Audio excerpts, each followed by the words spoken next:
Okay guys, welcome back to the channel. Got a fairly simple video today. I'm going to be playing audiophile reference tracks on my Geo Research and Extremes, but it's going to serve a twofold purpose. The main purpose is that these tracks are ones that you commonly hear at audiophile shows, almost ad nauseum. And so I'm going to that Florida audio show in a couple of weeks, so I figured I'd already get a benchmark of these tracks that you can be familiar with. And then when you hear them at the Florida audio show, you'll already have a point of comparison. And then, even though I say these are played ad nauseum at shows and people like myself get fatigued after year hearing these over and over, I realize that people are in different stages of their journey as being an audiophile and different experiences. And even when I went to the June show at the Home Entertainment Show in Long Beach, I remember seeing people get out their phone and Shazam songs like Bubbles, Tin Pan Alley, Keith Don't Go. So a lot of people still may not have ever heard of these songs. And it's very peculiar that these songs always get played. And it took me a while to kind of figure out why. And the number one reason I kind of figured out is that when you play these songs, you'll notice that most of them, at least, well, they're recorded good, okay, no doubt about it. But also, there's lots of good recordings that don't have the same familiar trait that a lot of these have, which is an underlying bass harmonics. In fact, it's kind of heavy bass. And what that does for a lot of speaker makers and systems that aren't full range is that when you play these tracks, it makes it sound better, your system, if it's not tonally balanced, truly neutral and full range. These will make those systems sound better versus worse because the heavy bass offsets the lack of extension that a lot of speakers and systems have.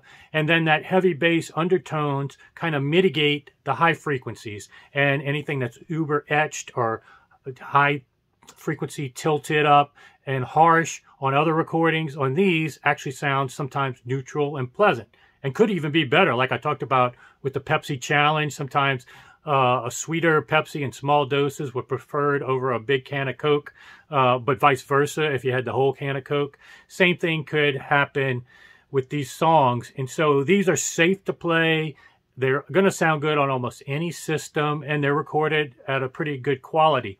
So they're worth getting to know, not so much for their weaknesses that I just pointed out. You're going to want to keep some of these things that I mentioned in mind. But the fact that you can listen to them on multiple systems, you'll start to pick out some of these things that I eventually noticed. Because on a full range system, you'll start realizing how much of the bass extension these songs are missing and how bass heavy some of them kind of really are. And then there's even some new, and then other tracks you'll hear on those same systems that aren't these easy recordings sound bright or tilted up. And that's kind of giving you more of a flavor of the real quality of that system and tonal balance of that system versus others that do both more true and accurate and neutral. And even some nuances in the recording you'll notice that you won't notice on some systems, you won't notice on others.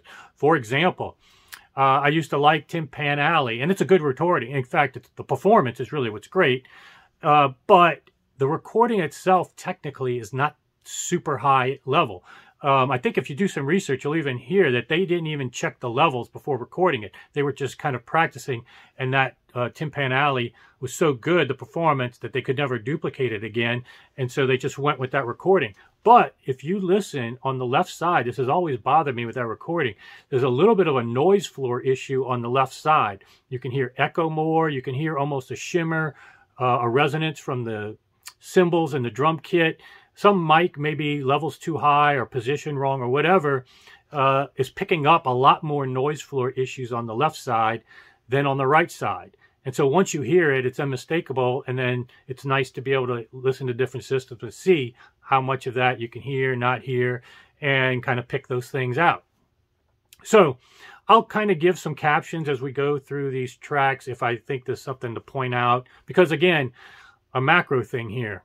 YouTube videos, you cannot make final judgments and comparisons strictly on a YouTube video. But it's not because of YouTube. That's another fallacy. The bandwidth and the sound quality on YouTube is plenty good enough, as I've showed with video tracks.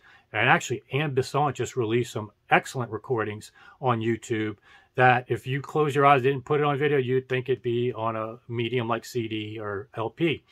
But getting back to the quality issue, the reason why you really can't use YouTube is that so many videos on YouTube are recorded with cheap cameras and concert halls where there's overloading the mic. And even when I try to do it as good as possible with my cell phone, there is a level of distortion added by the mic, and it's not as great as obviously the ones that are done in studio recordings. And then, but the biggest problem with YouTube videos is how people play it back.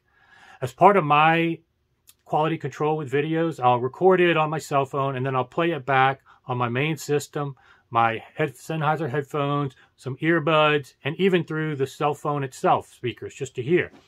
And the delta between listening on what I play it back on, using YouTube, as the medium, and the same mic, makes a huge difference. I mean, playing it back on my cell phone, sometimes I was like, oh my God, is there so much distortion? Why didn't I hear that live?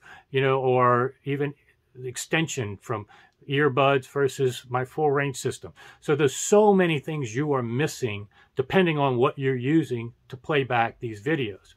So there is some level of flavor if you're listening on high quality playback medium. You will pick up certain things, but inevitably with YouTube videos and this recording mechanism, you can't get the feel of being live. Trust me, I'm the one doing it. I know what I hear live, and I know what I'm hearing recorded no matter what the playback is.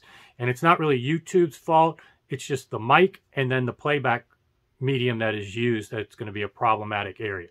So just keep that in mind. But the second purpose of this video, though, is to give you some more tracks of the GR Research N Extreme with some high-end thought of audiophile recordings, reference recordings, because that's what people are familiar with. And it's fair to play those on this. And I've also done a few little tweaks to the settings and setup of these and mating with the subwoofer and all that I think I've achieved a new higher bar even with these than I had before. And I'm really happy with it. I mean, this is now one of my favorite systems of all time. So basically, I'm going to show you that and then talk about some of the changes I made in a future video, because I think some of the things I did here may apply to you and help you a lot too. So without further ado, though, let me let you hear these clips and then make sure you subscribe, sign up for notifications, because I'll be at the Florida Audio Show and we'll hear more systems with these same tracks soon.